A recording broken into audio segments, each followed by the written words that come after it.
This video is going to be a little bit different than normal because I'm going to review 3 games instead of one. Every time I do this, it usually doesn't work out for me and I don't get a lot of views or attention to the video. So, hey, be a pal, like, subscribe, all that good stuff. Maybe share, I don't know.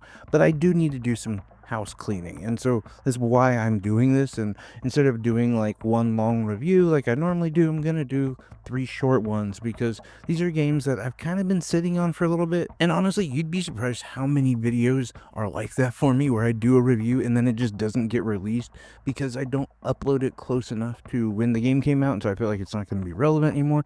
And then I just don't do it. So I've decided I'm going to stop doing that. I'm just going to upload them. Enough of all that. Anyway, let's get into the first game, and this is a game called Discounty. I'm sure you've heard about it, especially if you are in like the Nintendo indie game loop, or if you're really into like cozy games. This is probably one you've heard of, and the reason why is because it's really good, and I've been playing it for quite a while and thoroughly enjoying it. This is a great game.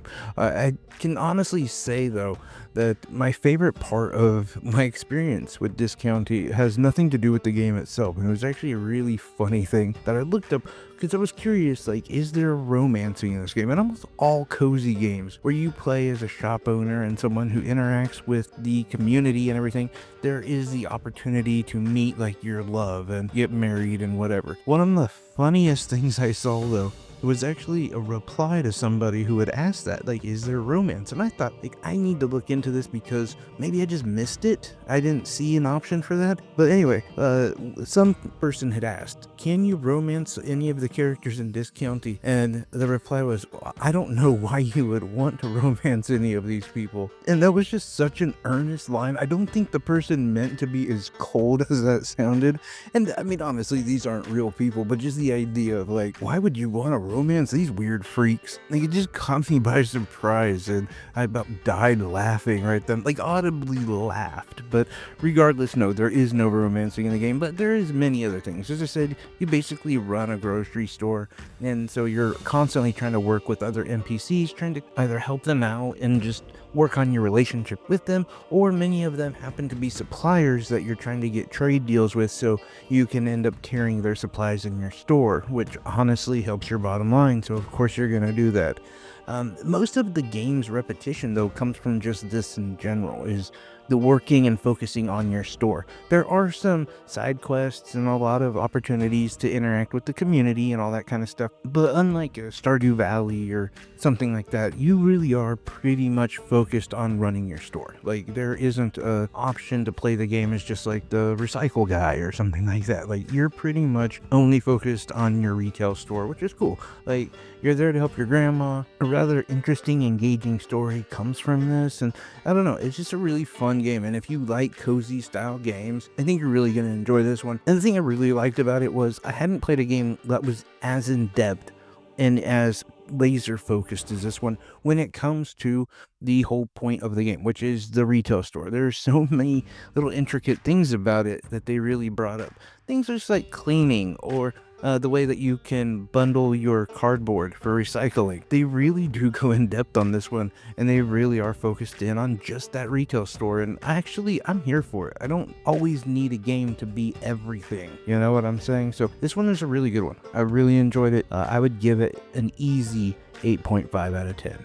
Folly the Wizards is a really interesting game for me to talk about because this game started off as a game that I didn't really like. You see, this game has an optional tutorial, and if you don't actually pay attention to what you're doing, and you're just clicking continue, and you don't even see the tutorial thing, then you'll completely miss it. And you'll be kind of wandering around the first few areas, wondering how to move, what to do, how you're supposed to do anything. And honestly, the controls are, let's say, non-traditional. I mean, nothing too out of left field. It's just like to jump is the left shoulder button, which for some people like me, I almost never use that button. So it took me a while to figure out how to even jump in this game.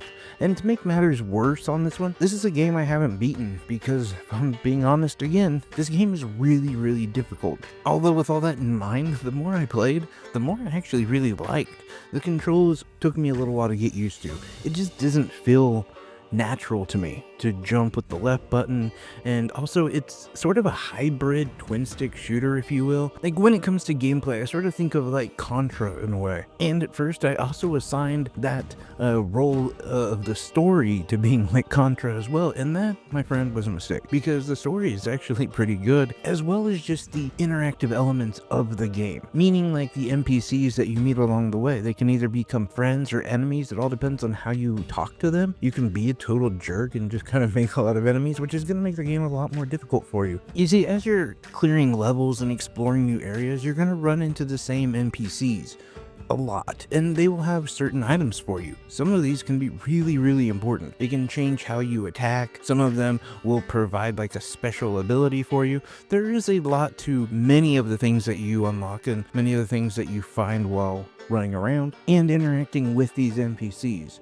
And you never realize until much further in the game that your most important job is, well, saving the world from chaos. And I do think that that's a little bit understated, especially in the beginning of the game, because it doesn't really feel like your mission is that important as you start this one off. But honestly, it doesn't really matter, because in that first hour or so, you're really just getting used to the gameplay and the controls. And for me, in many ways, I actually really like this game, yet I'm not going to ever experience much of it, because it is just too difficult for me. I got about 3 bosses in, I think, and I think I've just hit a wall. I've tried multiple times, and trust me, it took me forever just to get that far.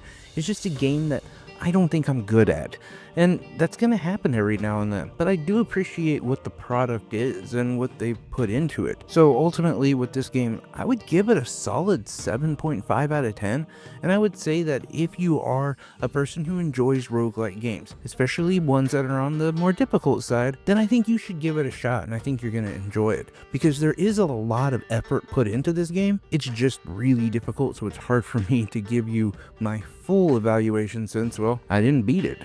Alright, now we've reached the last game of this little video, and I have to ask you guys a question. And please let me know in the comment section below. Do you like golf games? Like, is it me, or are golf games just not as fun as they used to be? So like when everybody's golf Hot Shots was announced, I was really excited for it. This is a game that me and my friends used to play all the time, and it was just so much fun. It was a great palate cleanser between a lot of FPSs and things like that, just to have a silly, fun golf game to play. And so of course, yeah, when they announced that there's gonna be a new one dropping, I was super hyped for it. It wasn't until after I spent $40 on it that I really thought to myself, how many times have I actually played Hot Shots Golf by myself? And the answer was probably 0 to 2, because there's just not that much fun to be had by yourself. And I really did think like maybe this is a phenomena of just, you know, nostalgia, rose-colored glasses, looking back on things, thinking like how great things were, and that I have changed. But the more and more I thought about it, I also feel like Hot Shots Golf hasn't changed. You see, to me, it was always like the answer to Mario Golf. Like, hey, this is PlayStation's version of it, and, you know, still the silly, fun, arcadey type golf game, but without, you know, the Mario characters. And if I'm being honest about Mario Golf, I think I'm the only one that enjoyed the most recent release of that game. Absolutely loved that game, by the way. So you can tell, like, I have that ability to love a good arcade golf game, but this one just wasn't that. It was like, it was confused on what it's supposed to be or what it's trying to be. Is it a sim type golf game? Because I'm gonna be honest, it's not much different from than like the PGA games or anything. Like if you just change the graphics around to make it more realistic, it's pretty much the exact same gameplay. But then again, it's all kind of cartoony and supposed to be kind of silly and funny, but yet also not. It doesn't have like that many crazy modes or anything like that. There is like a few little things that are considered more like power-ups and things of that nature, but it never actually commits to being arcadey and silly either. The other aspect of it is the main story, the campaign, whatever. Not only did I feel like the actual gameplay didn't have an identity, either did that. It was not entertaining at all. I could care less about half these characters. Okay, I could care less about all of the characters. And then the performance, which was the biggest shocker to me. Because honestly, you don't need to have like a fantastic 120 FPS type experience to play a golf game. But somehow, This game runs like garbage. Like, it's really bad. There's a lot of the pre-hit animations that characters do, and it's so distracting because so often as you're focusing on lining up your shot, the characters are trying to do some sort of weird dances or poses or whatever, which is fine, I guess, which it to me already was a little distracting. But then performance comes in and they start like stuttering, and then that's really distracting, and all for nothing, by the way. But this happens so often in the game, and this is after the patch, by the way. Like, this was supposed to be something that was addressed in a more recent patch, I believe, and no, it definitely wasn't fixed. I just don't feel like this is anywhere where it should be, especially for $40. It's an okay party game, I guess, but like, if you have the Nintendo Switch, be playing Mario Golf. Like, that's obviously the best party type golf game you can get, and this just ain't it. So I don't know, for me, I would give it like maybe a 5 out of 10 or something. Not a really good score, maybe even like a 4 out of 10. It's just, I don't know, not great. But I'm curious what your thoughts are on all these games. There are some really good ones in here that I just had a blast with, and thank you guys for letting me do this. I have needed to get these updated and uploaded, and I figure this is the fastest way to do it. I know I didn't go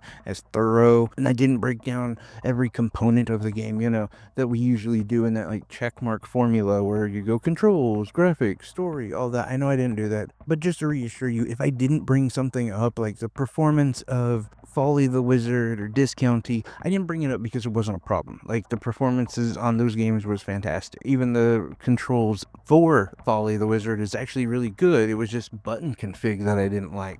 So I'm trying to do the best I could to just compact these reviews in these short little 3 to 4 minute clips. But anyway, I appreciate the hell out of each and every one of you. Thank you guys so much for checking out the channel. Love y'all.